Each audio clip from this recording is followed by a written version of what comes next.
السلام علیکم ورحمۃ اللہ وبرکاتہ۔ پیارے بچوں، میرا نام ڈاکٹر مفتی حافظ علی حسن فریدی ہے۔ I welcome you all on the platform of digital academics provided by Moonlight International Publishers۔ پیارے بچوں، میں آپ کا گریڈ 4 اسلامیات کا ٹیچر ہوں۔ آج ہم پڑھنے جا رہے ہیں چیپٹر نمبر 6 ہدایت کے سرچشمے اور مشاہیر اسلام۔ پیارے بچوں، سب سے پہلے آج ہم پڑھیں گے حضرت ابراہیم علیہ السلام۔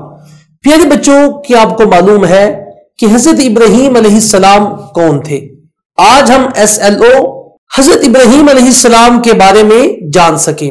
پیارے بچوں، حضرت ابراہیم علیہ السلام اللہ کے پیارے خلیل اور آج سے 4000 سال پہلے آپ عراق کے شہر ار میں پیدا ہوئے۔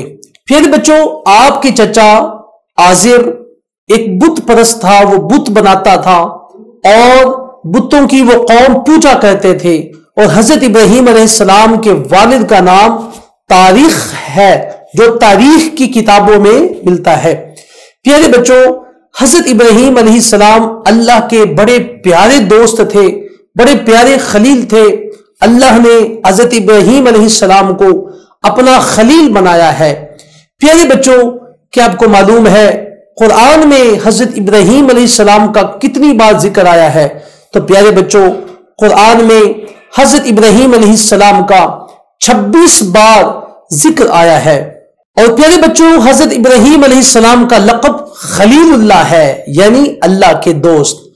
SLO حضرت ابراہیم علیہ السلام کی تعلیمات کے بارے میں جان سکیں۔ پیارے بچوں، حضرت ابراہیم علیہ السلام اپنی قوم کو ایک اللہ کی عبادت کرنے کا حکم دیتے، اللہ کے ساتھ شرک کرنے سے لوگوں کو منع کرتے اور لوگوں کو آپس میں پیار محبت کے ساتھ رہنے کا حکم دیتے تھے۔ پیارے بچوں، آج کا ہمارا یہ لیکچر ختم ہوا، اگلے لیکچر میں پھر ملیں گے، اپنا خیال رکھیے گا، اللہ حافظ۔